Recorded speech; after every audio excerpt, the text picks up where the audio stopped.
Pernah kepikiran gak sih kalau cara kita ngelihat sepotong kaos oblong itu sebenarnya dibentuk sama sebuah cetakan yang nggak kelihatan di kepala kita? Nah, hari ini kita bakal bongkar cetakan itu yang namanya paradigma dan kita lihat gimana caranya dia punya kekuatan buat mengubah dunia kita dimulai dari hal-hal yang paling sepele sekalipun. Yuk kita mulai? Ini bukan pertanyaan ngawang-ngawang loh. Jawaban dari pertanyaan ini justru bakal ngebawa kita ke inti masalahnya. Gimana perubahan sosial yang gede itu sering banget dimulai dari pergeseran kecil di cara kita mikir. Nah, buat mecahin misteri ini, kita bakal pakai sebuah cerita. Oke, biar gampang, kita kenalan dulu sama seseorang. Namanya Sarah. Dia ini mahasiswi, suka banget sama fashion, dan lagi ada di tengah-tengah dilema yang mungkin kita semua pernah rasain juga. Buat Sarah, dan mungkin ya buat banyak dari kita juga, fast fashion itu udah kayak surga dunia. Gampang banget buat ekspresiin diri, gonta-ganti gaya ngikutin tren, dan yang paling penting, nggak bikin kantong bolong. Ya, itulah dunianya dia, setidaknya untuk saat itu. Tapi, dunia Sarah yang tadinya sempurna itu mulai retak. Pengetahuan baru dari kampusnya mulai ngebisikin cerita lain di balik label harga yang murah itu. Cerita soal buruh yang kerja rodi, cerita soal lingkungan yang rusak, biaya tersembunyi yang ternyata mahal banget. Pernah nggak sih ngerasa kayak gitu? Ngerasa kejebak, ngerasa kita tuh cuma remah-remah di dalam mesin industri raksasa yang kayaknya mustahil buat dilawan. Nah, itulah yang dirasain Sarah. Cuma jadi konsumen pasif di sebuah sistem yang dia tahu salah. Nah, di tengah-tengah galaunya itu, Sarah nemuin sebuah alat baru, bukan alat beneran ya, tapi alat berpikir yang dia dapat dari organisasi pergerakannya, PMI. Sebuah kacamata yang bakal mengubah segalanya. Perubahan di diri Sarah itu kira-kira kayak gini nih. Dari yang tadinya cuma bisa nerima kenyataan dan mungkin ngeluh, jadi orang yang ngambil obeng terus mulai benerin apa yang rusak. Ini lompatan gede banget. Dari yang cuma jadi penonton, sekarang dia jadi pemainnya. Terus kacamata ini isinya apa sih? Gampangnya gini, bayangin ada dua lensa. Lensa yang pertama itu kritis. Ini ngebantu dia buat ngebongkar apa yang salah, buat ngelihat sampai ke akar-akarnya. Tapi kan nggak cukup dong cuma ngelihat doang. Nah, lensa kedua, transformatif. Ini yang ngasih dia dorongan buat bertindak. Kombinasi yang super kuat kan? Pertama, bongkar masalahnya. Terus, ya ubah. Oke, alat sekeren ini kan nggak mungkin muncul dari langit ya. Biar kita paham kekuatannya, kita perlu flashback sedikit nih, buat lihat dari mana asalnya. Yaitu dari sejarah Pergerakan Mahasiswa Islam Indonesia, atau PMII. Kalian mungkin nanya, emang sepenting apa sih sejarahnya? Gini deh, kebayang nggak ada serombongan orang mau jalan ke tujuan yang sama, tapi nggak punya peta atau kompas? Pasti berantakan kan? Nah, paradigma ini fungsinya persis kayak kompas buat PMII. Biar setiap langkah mereka itu jelas arahnya, nggak asal jalan. Dan cara berpikir mereka ini juga berevolusi loh seiring waktu.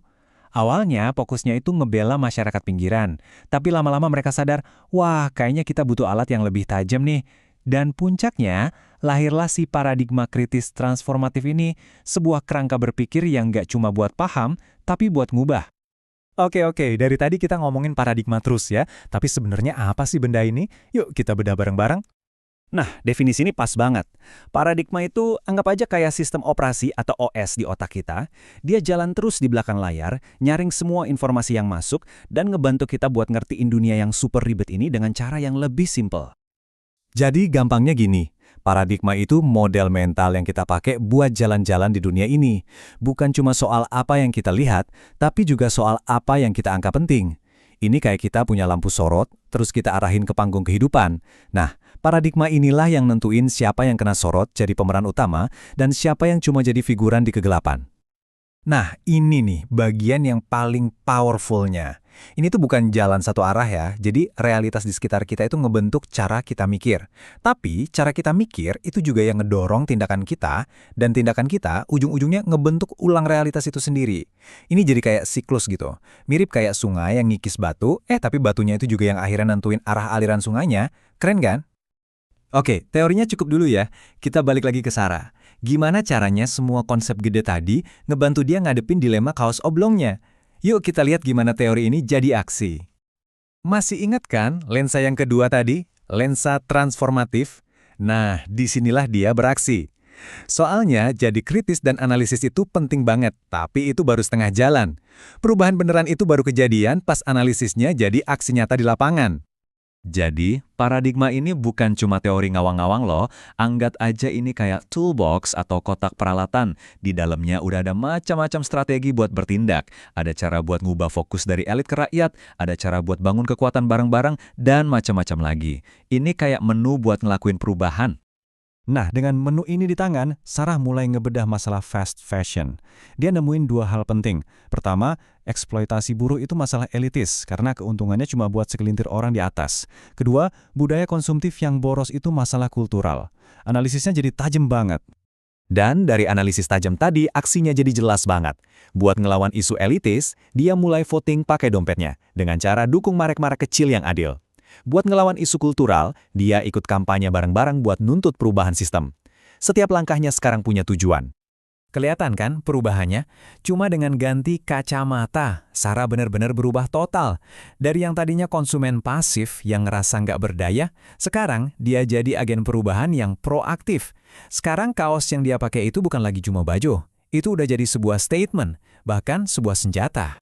Kita mulai dari ngomongin kaos doang, ternyata ujung-ujungnya kita ngomongin kekuatan buat ngubah realitas. Cerita Sarah ini bukti nyata betapa kuatnya sebuah kerangka berpikir. Jadi aku mau tinggalin kalian dengan satu pertanyaan, kerangka tak terlihat apa ya yang sekarang lagi ngebentuk cara kalian ngelihat dunia? Dan yang lebih penting lagi, apakah kerangka itu ngebawa kalian lebih dekat ke dunia yang kalian pengen tinggali?